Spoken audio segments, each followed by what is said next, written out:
Welcome to Odin Sun Entertainment. Please drop a like, subscribe, and hit that bell notification for future content.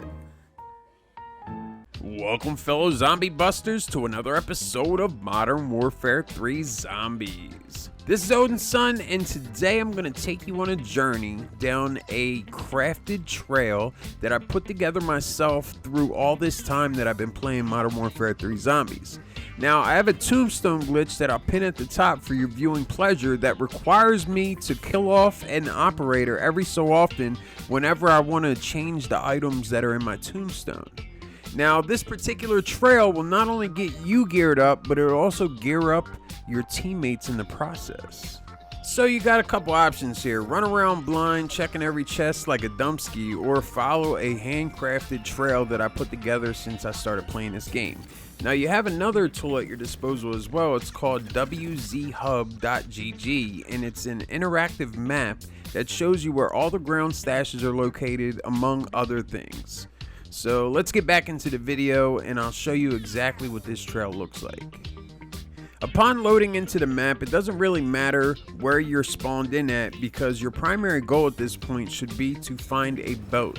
And this is exactly why it doesn't matter what you have, whether it be a tier 3 plate or a pack-a-punch gun, because at the end of the day, you're not necessarily fighting anything until you get fully geared up anyhow. So you just want to get on your boat, you want to make your way down the river, and where we're heading to is going to be the southeast corner of the river. And there's a bunch of chests along the way, so go ahead and search them as you go. And what I typically do is just, as I'm riding in the boat, I'll just kind of peer down above my character in third person and look down in the water searching for chests along the way, because although the chests do have guaranteed spawn locations, the spawning of these chests are completely random. The only thing that's guaranteed to be there every single time is the ground stashes that are located underneath the water. Now, if you're new to the game, don't be fearful about riding between zone 2 and 3 because the zombies can't get you on the water. Now, they can throw chunks of meat at you, but if they even try to get in the water whatsoever, they will sink directly to the bottom like a stone and be completely helpless at that point. Now, as we come up on first stash of the day, we find ourselves a tier 3 plate, a tier 1 gas mask, and a circuit, and it only gets better from here. This entire trail can be done in under 10 minutes, so you can completely kit out your character and still have time to run missions if you feel like doing so. And by the way, if you haven't done so already, I would greatly appreciate it if you could drop a like, subscribe to the channel, and hit that bell notification. This is a very small YouTube channel. I do all the editing and content creating on my own, and I would greatly appreciate it if you guys could support me in my endeavor to get to 1,000 subscribers by New Year's. So when looking at my retention on YouTube, 9 times out of 10, people that watch my videos tend to skim through them, if not just like, watch the beginning and then not even stay for the end.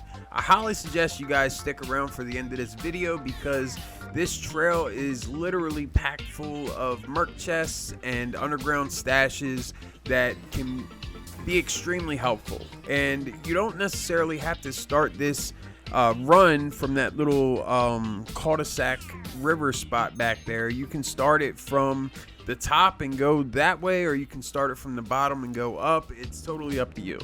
But this underwater car right here is a spot that quite often spawns like merc chests, anything from like small to large merc chests. And this firehouse is almost always guaranteed to have a large rucksack inside. Look, there it is inside the locker. Now, do not sleep on those lockers, man, because all through the entire map, you're going to come across spots that have an abundance of lockers, and I highly suggest searching every single one of them, because 9 times out of 10, you're going to find a nice bit of loot inside of those. And something else that blows my mind, every single time that I get on this barge, the chests are literally untouched. Like, nobody does this route, and I don't know why. There's this barge here, and there's also 2 more downriver that tend to have a great deal of loot inside. Now, there is another underground stash right here on shore. It's right below these steps, and this stash tends to have, at the very least, currency inside, if not a pretty decent weapon or, you know, rucksacks, vests. Now, more likely than not, most of you will skip through this video, but I highly suggest that you don't do that, because every single step that this operator takes has the potential to spawn underground stashes and merc chests. I mean, merc chests galore. Like this one here, got a ray gun, a cola, and a circuit along with some essence inside. And it only gets better from here. Like, I literally think that along this run, as I was making this video, I came across like 5 large rucksacks, a handful of self revives, a whole bunch of Casimir grenades and monkey bombs, and a bunch of other stuff. Like, not even counting like all the guns and essence that I found along the way.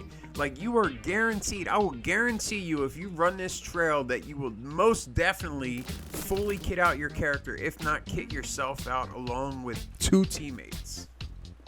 So I'm going to go ahead and let the rest of the footage play out. And as always, if you like this content, you want to see more of it, drop a like, subscribe to the channel, hit that bell notification, and as always, I will see you next time.